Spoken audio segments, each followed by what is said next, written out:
As Joe Biden prepares his team, the media can't help but drool. The culture wars continue and deepen as the left feels its oats and Democrats try to grab control of the U.S. Senate.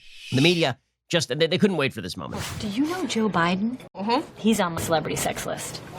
They couldn't wait for the moment when they could begin treating Joe Biden as the president-elect of the United States. Now, as we have said many times, formally, he is not president-elect of the United States until December 14th. On a legal level, Trump has still lawsuits outgoing. The chances that he's going to win those lawsuits are, of course, very low right now, given the evidence that we have before us. But the media couldn't wait for this. They couldn't wait for it. And this is what created Trump in the first place, is the fact that your media, the people who are supposed to bring you truth, the people who are supposed to be objective, all they are good for is cheering on Democrats. All they are good for is sneering at you, sneering at your priorities, sneering at your policy preferences, sneering at you personally.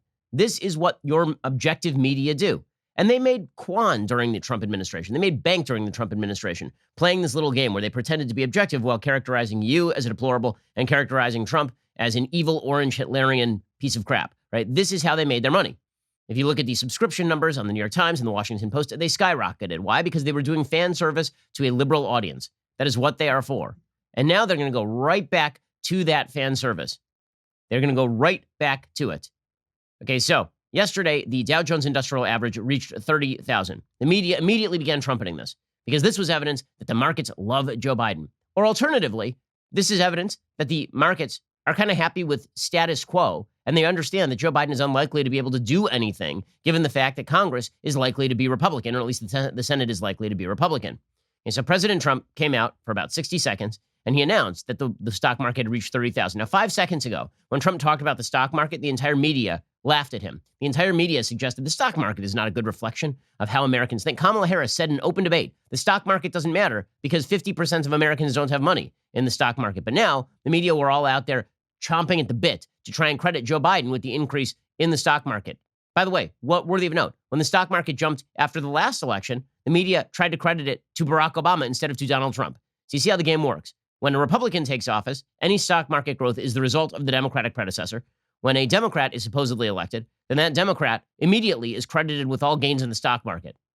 When a Republican is in charge and the stock market is going up, the stock market doesn't matter. Only rich people care about the stock market. Not true, by the way. There are plenty of people who have money in 401ks, and that 401k is invested in stocks and bonds. Okay, but President Trump comes out and he says, look at that. The stock market's over 30,000. The media mock him mercilessly for it. Here's President Trump yesterday.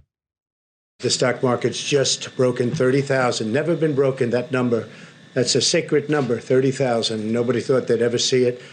That's the 9th time since the beginning of 2020. And it's the 48th time that we've broken records during the Trump administration. And I just want to congratulate all the people within the administration that work so hard. And most importantly, I want to congratulate the people of our country because there are no people like you. Okay, now let's be very, very clear. What exactly happened with the stock market here? What happened is that the stock market does not like uncertainty.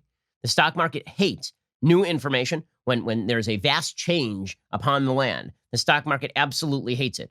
Okay, so if Democrats had taken the Senate, the stock market would not have jumped the same way. If there had been no coronavirus vaccine being developed, the stock market would still be in the doldrums. In the last 3 weeks, we've had news that Republicans are likely to keep the Senate, and we've had news that the Biden administration, when it comes in, if it comes in January, is likely to pick Janet Yellen, who's a longtime Federal Reserve insider. Right? Jerome Powell was not really very different from Janet Yellen in terms of governance. And we also know that these vaccines are on their way. So the stock market is pricing that in. It's not the stock market loves Joe Biden, and it's not that the stock market dislikes Donald Trump. After all, the stock market continued to rise radically under President Trump. It doesn't matter. The media have to pretend that this is Joe Biden's stock market rally, and that the stock market matters again, right? So the media are just on board with all of this. They're here for it, man.